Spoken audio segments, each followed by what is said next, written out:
thinking it's games, you already know these beasts kill you on camera, leave you niggas dead in the streets. You're still handcuffed and bloody, but no 911 calls. Bystander effect in full effect, so watching with y'all, mind blowing. Watching my people holding up traffic of innocent people. My people need to get their ass kicked. Marching and picketing is most cowardice and funkified. While Oh yeah, making up stuff. When you study the history of the Ma'afa, the transatlantic slave trade, many of those who were brought to Jamaica came from the Nigeria, Benin, Cameroon, Congo region. That is a very unapologetic fight to the death region. Some of the ethnic kingdoms in that region, the white man didn't even want to enslave them because it was too difficult to break them. Jamaicans still have that spirit. Spirit, the fighting spirit of the what? So these guys really just let themselves get chained up and put on a ship like that? These millions of people in this dungeon, and they opened the door, and you just went on the ship. You just walked on the ship, like good nigger. No, that's why, brother Conway, we're not even going into logistics, food, water, and all that stuff. We're not even going there. We're just saying, okay, there's a million people over here that came over here from slavery. Slavery how? Oh, well, they brought them from Africa over here. How much slaves over here? Million slaves. Now, how'd they get them over here? Go by a boat. What do you mean by a boat? Well, they had them stored at the fort. Book, When Rocks Cry Out. This is just going to be my book sharing day. My cousin, who was in the service for a long time when he was much younger, told me to read this book. I want you guys to actually get it and read it because I thought Conversations with God turned me upside down. This turned everything upside down. You want to talk about conspiracy theories and like, what? It is this book, When Rocks Cry Out. It like breaks my brain on every single level. About Jesus, his life, where he went, the continents. When Rocks Cry Out, somebody please read it. I want to have an actual discussion about it.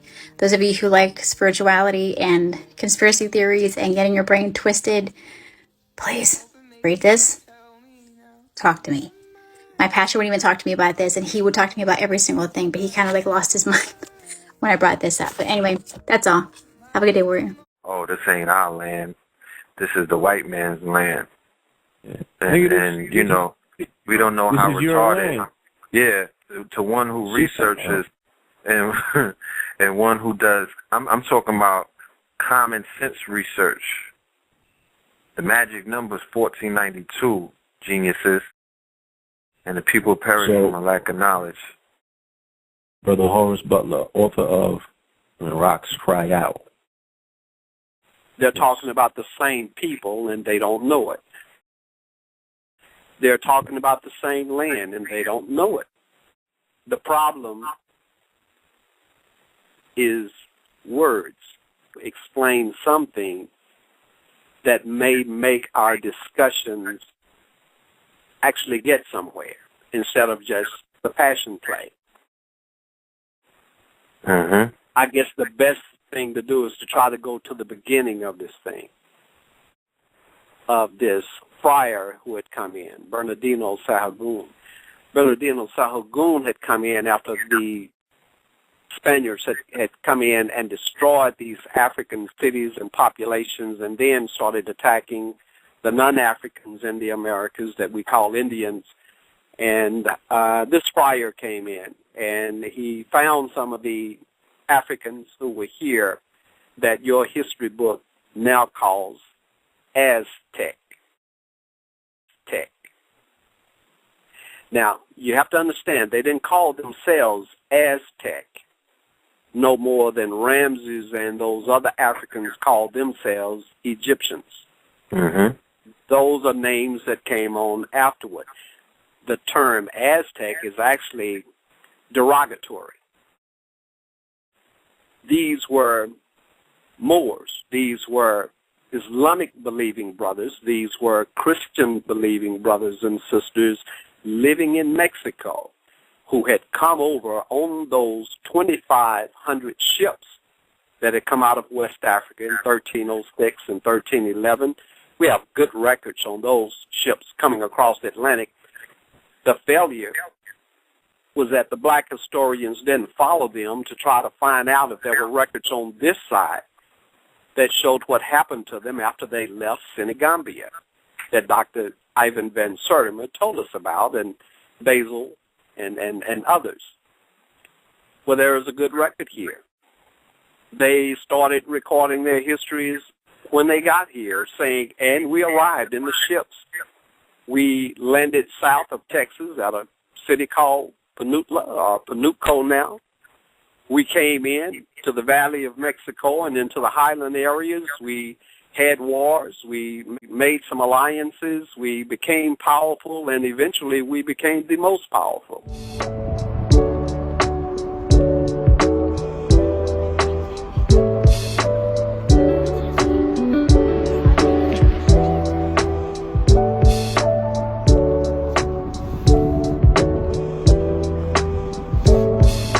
Of people already here had been here since before the Africans had come over from Africa and from Europe, as early as 2,000 and 23,000 years ago, in ships, and had started building African cities all across the Americas. But here we are in 1306, 1311 AD, and these African now Americans, these African Americans in 1306 and 1311 AD are now in Mexico, in a land named for the African Meshi, M-E-C-I, and of course, CO means land of, or region of, or place of. This is Meshi's place, the Africans' place, Mexico. And they come into Meshi's land, who had come in the BC period, and the place is full of people, but they're trying to carve themselves a place out of it, and with wars they do. But they notice Are raised and schooled in the United States of America, and you have gone to school for 13 years, K through 12, and you aren't a racist, you weren't listening. Now, people really resent it when I say that, but wait a minute, folks. Who do we say invented everything, discovered everything, did all the writing, did all the reading? People. Eventually, maybe you'll actually say when the teacher says Christopher Columbus discovered America and he met those Indians here. There were no Indians here when Christopher Columbus got here. There were people from Africa who had been here for over 10,000 years before Christopher Columbus was born. It's time for us to teach our children the truth. And it's time for us to say, okay, we're going to talk about Black Lives Matter. People, everybody trace your DNA back as far as you can trace it. And you're going to find out that every one of you has in their DNA some DNA from a country in Africa. That's a fact. But they notice that there is this island that no one is habitating. They're not building their cities or their towns on it. And these brothers and sisters know about ancient Memphis. They know about the West African city that was called Memphis. That was the capital of Egypt. 22,000 years before the time of Christ. They know about it, Memphis. They're looking for the ruins of Memphis. And they find it. On this island, Memphis was an island city. They knew it. Their own traditions had told of it. They were the people who had come over and populated Memphis. West Africa, not East Africa. West Africa. But then East Africa would come later, and South Africa and everywhere else was coming in. But they found the ruins on this island. Man-made island, one of the wonders of the ancient world that they say cannot be found now. The lake that was called Tashi in some literature and by other names.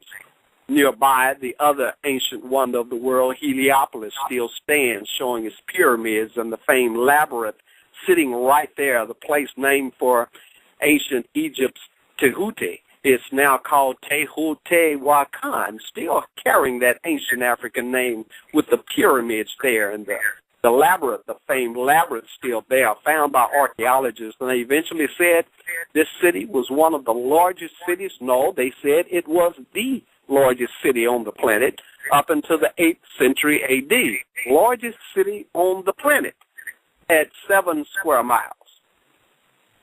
But they're not there. They're near.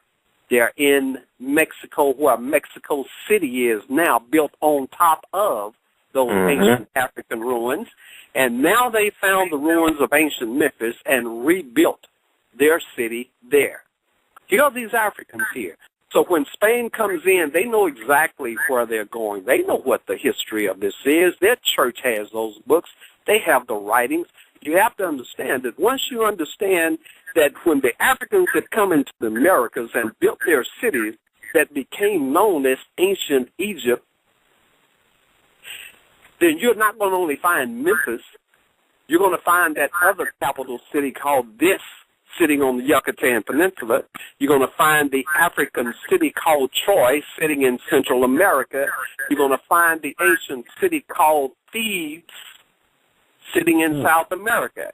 That's why they call it Upper Egypt. And in the southland of the two lands called Tamari, North America and South America.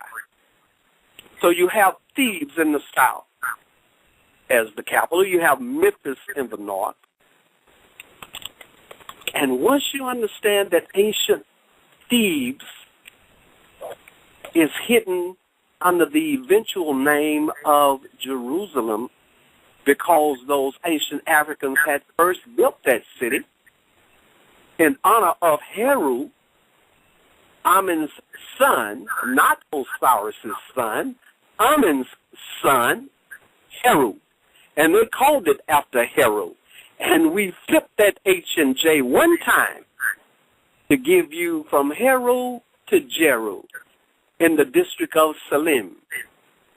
No, you're in Jerusalem, just the way some of the ancient writings still show that name. So you have Jerusalem, Thebes, sitting in South America. And you have Memphis sitting where Mexico City is sitting now. Now, you have to understand now. Now, when you have your crusades, you are coming into the Americas. You already know Jerusalem is in South America because you've been here before. Egypt had been here. Europe had been here. Rome had been here. Persia had been here. Babylon had been here. Everybody knew about the Americas. When they came in with the Crusades, they went to capture the ancient African city of Jerusalem in South America. But every time they do it, now they had good success that first crusade because they caught the brothers squabbling like they're still squabbling among each other over the different sects and different beliefs. And when they catch you divided like that, they just whoop all of you. So they came in and they were able to capture this ancient African great city sitting in South America called Jerusalem because they caught the brothers squabbling. Now, when they tried it again after they had been run out of the Americas, they came in again, and now they're trying to do it, and they find out the brothers have a strategy. Now they're working together. When they tried to besiege that fortress city of Jerusalem in South America in that high mountain, now the brothers from Mexico comes up behind them, these armies, and sandwiches them in. And now they get defeated, and they keep trying that. They keep saying, you know what, we finally run out of luck on capturing Jerusalem. It wasn't that you're running out of luck. The brothers had started working together, and now there's a strategy. So when in the 1500s they say, you know what, I think what we need to do to be able to take these African cities and lands and all the riches and the drugs and the cocaine and everything else that's in the Americas to start making that money again, to get that land, I think we need to go and whoop the army in Memphis first, in Mexico first, so when we go down and attack Jerusalem this time, we won't get sandwiched in. So in this invasion in the 1500s, here the ships come, and they come into Mexico, and you'll see all the books, and they say the invasion and conquest of Mexico and Peru. But now something should have clicked in your brain right then. When you see Mexico, you don't see Peru right next door. Peru is not in Texas. It's hidden. It's hidden on the far side of South America, on the Pacific side. You can't even reach it coming through the Caribbean. Not in your ships. So here you go. How do you know where Peru is, and you just found Mexico? They know. They know exactly where Jerusalem was. But they were going to knock out the armies at Mexico and then take their armies down to South America and then conquer Jerusalem. But now they have to hide this now. Because if you are the church and you're saying you have a right to come in and conquer and destroy and mutilate and slaughter these people in the Americas and have the church's blessing out of Italy, the Rome there, you better have some kind of good justification if you're trying to say that you're humane. So they come in and they say, well, we're going to introduce them to the religion of Christianity. And so, it's going to give them a benefit. So we can do these things because we eventually, the whole thing is we're going to save them. We're going to save their souls. And they certainly can't tell you that they came in and destroyed Jerusalem. But the Vatican had an interest. Because when the church was developing in the Christian world, there were 12 churches. 11 of them are in the Americas, and one alone is there in Italy. But they wanted to be the head, and the 11 churches in the Americas would never allow it and would always vote as a block against it. Now, if you can wipe out the 11, you can become the head. So they had a vested interest in the destruction of the churches and the cities in the Americas. And Spain, of course, wanted the riches and the land. And so you knock out the armies at Mexico, you go down to Peru, and you knock out Jerusalem and wipe that city clean and rob it blind. But now you have to hide the histories so you won't be accused of destroying Jerusalem. And that's what was done. They knew that these were not Aztecs. Aztec means these people were worshiping the ancient religion of Sutek that some also believe is Set, ancient Set. And Set. If you go deeper, you'll find that this Set is also Cain in the ancient biblical writings called Genesis. Cain, that they spell as C-A-I-N, but in the other African records that we now call Egypt, he's called K-H-O-N, Khan-Su, who slays his brother Osiris, who is the biblical Abel. That's why in the biblical writings, these African writings that they keep trying to give to somebody else and say that they're theirs, in these African writings, you find two worships going on, more than that, but two major ones. In South America, Amen has become the church of power. In Central America, where Heru was given the rule of Lower Egypt, it's Heru and Isis and Osiris, who was Abel, who is then called Baal and El. So you have El in Central America, you have Amen in South America, and when the Persians and the Babylonians came over and whooped the brothers in Central America, and those African cities fell, and some who survived and escaped that slavery went into South America and joined that group. They brought their books, combined them, and in those writings now we have two names for the ancient deity of Amen. We have Amen and Yah and Yahweh and all the other names, and we also see him being called El because they were worshiping Osiris, El, as Baal, as Cain, as Khan in the north. That's not the same spirit. It's two different ancestral spirits that they're worshiping. Now, I know my Christian brothers and sisters probably don't want to hear that part of it, that when they say amen at the end of the prayers, it's actually the man who founded Egypt really founded it. It was existing some, but he really turned it into empire. Amen. Amun. Aman. Amen. And so at the end of the prayers in the Old Testament, it's amen. Christ, when this African came, when this brother came, this divine brother came with this knowledge that he had and started saying, look, we've got a problem. I know it's going to get me killed to tell you, but I'm going to tell you that the worship you're worshiping is wrong. You do not have to kill your firstborn male children to please God. God never required it. The man who required it was Ammon when he waged the war against Mexico, against Atlantis, against Mexico. Let me try it again. Against Atlantis, against the Atlanteans at Memphis in Mexico. And he sent Horus's mother, Bast, to lead that charge. And the slaughter happened.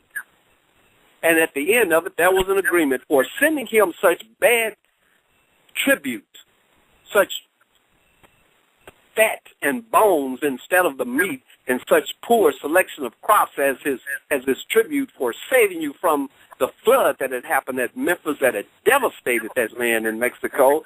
Then he says, okay, well, let me see what I can do to get this corrected. And when that war happened and that slaughter happened, they sued for peace. And the agreement was, okay, from now on, to make you remember to send me your best fruit, your first fruit, then this temple is going to be built. You're going to give your firstborn male offspring of stock and human. And so later, with that same worship still going on 21,000, 22,000 years later, then now even before the 1900 BC, you have the Exodus, the civil war of the Africans, and they're saying, look, we're taking South America away from the other Africans that were called Egypt, but look, this law here is too hard, giving up our first male born. And says, okay, well, it is kind of hard. So this is what we're going to do. We're going to let you redeem them. We're going to let you buy it back.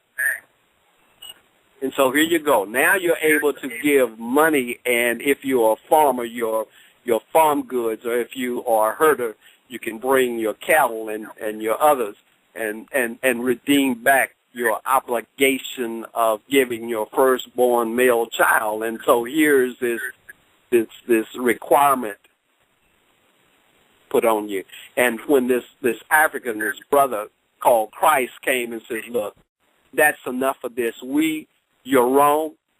The church is not going to tell you you're wrong. But Ammon is not God. God is love. It's a spirit. It's not this man's spirit. And so you cannot worship both God and Ammon. And whoop, can't leave that in there. Put an M on the front of it and says you can't worship God and mammon, riches. No, you got to open your eyes so you can understand what happened. And so here's the history that's unfolding in the Americas. And so that nationality will do for ourselves what needs to be done. Keep thinking it's games, you already know these beasts kill you on camera, leave you niggas dead in the streets. You're still handcuffed and bloody, but no 911 calls. Bystander effect in full effect, so watching with y'all, mind blowing. Watching my people holding up traffic of innocent people. My people need to get their ass kicked. Marching and picketing is most cowardice and funkified, while dead bodies just multiply. Sisters killed in their cell. You claim it's hell, you raised and burned down your own community, not one police station. You love pork chops, but I see no police bacon. And when it comes to revolution, most of y'all are faking. All ethnic groups in this country understand they got a nationality. because you answer to such stupid words like Black lives don't matter, but you still claim black. Rather film someone get choked out, but won't choke back. And the one that uploads first face charges trumped up. What you think will happen when President Trump's up? Keep thinking it's games, you already know these beasts kill you on camera, leave you niggas dead in the streets. You're still handcuffed and bloody, but no 911 calls. Bystander effect in full effect, so watching with y'all, mind blowing. Watching my people holding up traffic of innocent people. My people need to get their ass kicked. Marching and picketing is most cowardice and funkified, while dead bodies just multiply. Sisters killed in their cell, you claim it's hell, you're raped.